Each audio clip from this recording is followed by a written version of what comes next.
Hi everyone, my name is Michael. I'm representing TooMedToo. I have my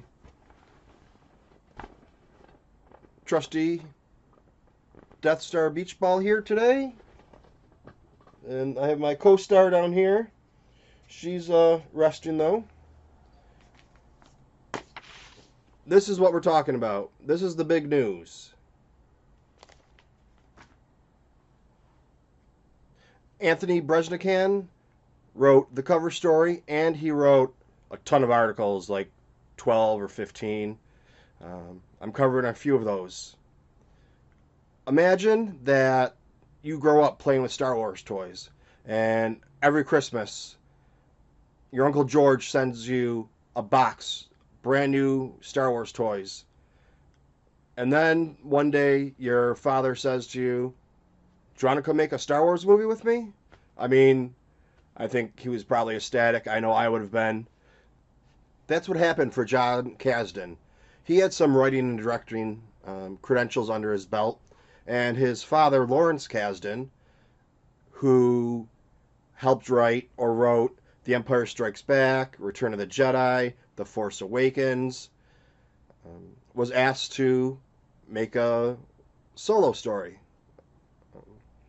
And he said, "Sure, I'll do it, but I have to ask my son to help me out with it," because he's very enthusiastic when it comes to the Star Wars saga, and he has many ideas about it. The senior Kasdan had a little head start because before Lucasfilms was sold to Disney, he already had a script working for a Han Solo movie. When father and son decided to work together, they did a little brainstorming and tried to figure out what stories inspired them or they could draw from to make this solo story what they feel it should be. In the third segment, I'm going to deal with the cast, or for John, the life-size toys he was now able to make his imagination come true when it comes to Star Wars. Just as George Lucas used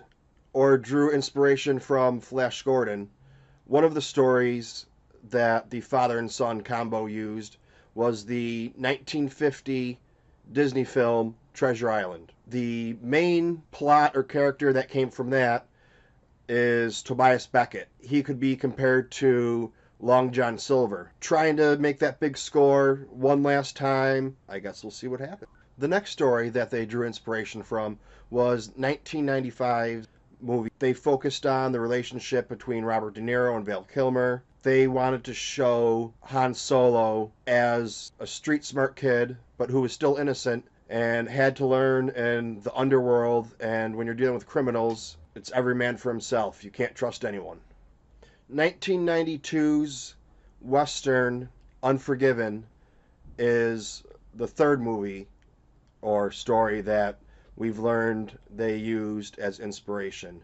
I think it's a great example because it shows a guy going down, we'll say, the dark side, and what he has to endure before he comes back to the light side. I think it could be a great arc, especially for our hero's journey. One of my personal favorite movies is next, The Big Lebowski. You might think that it doesn't really fit, but I think that's what makes it perfect because it's such a great combination of diverse films that's going to make this movie great. But you have Han as the dude going through a movie that he doesn't even know really what's going on. Chewie is Walter, but the Kasdans also drew inspiration from it because they wanted to make a movie where there's already so much going on, so much drama, and you kind of just get thrown into it and you don't really know all the drama, what's going on,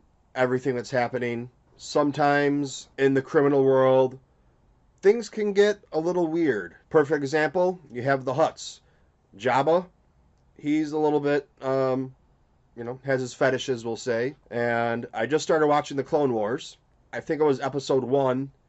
We meet Jabba's uncle. I think the best way to put it is he doesn't conform to the rules of society. Our next film is Gangster Number One. I have never seen this movie, so I think it needs to go on my list of things that are Star Wars related to watch. This is a British drama that draws inspiration for Dryden Voss, a slick, handsome version of a crime lord, not Jabba the Hutt. This movie is described as a combination of class, swagger, and real danger. For the directing or coaching, you have some veterans that came in. Harrison Ford came in, talked with Alden Ehrenreich. Harrison Ford said to Ehrenreich, everyone's going to ask you what I said, what happened.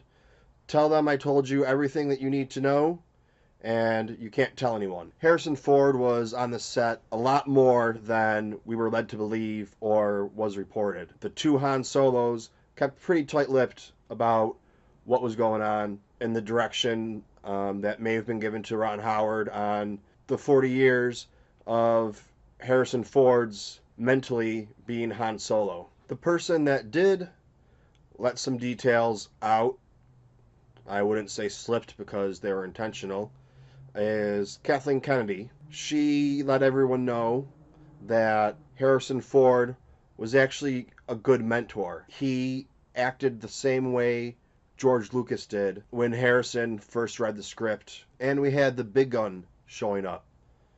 Reportedly only for one day, though.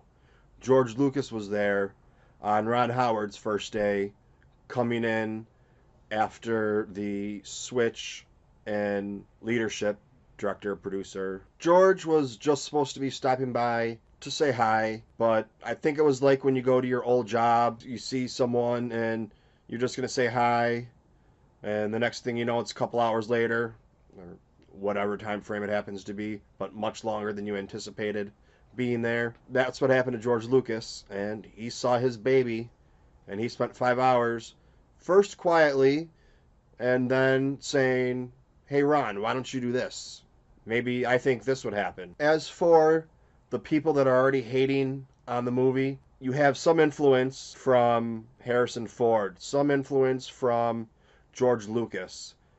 I'm sure there's more involved than we're actually told. I know I said it earlier, but I'm going to say it again. With the stories that were used for inspiration, Ron Howard being an Oscar winner for his work, I think this movie is going to be great. Don't forget to join me for part 3. I'll try and do a link for it. And like, subscribe, all that good stuff. I said good day. May the Force be with you.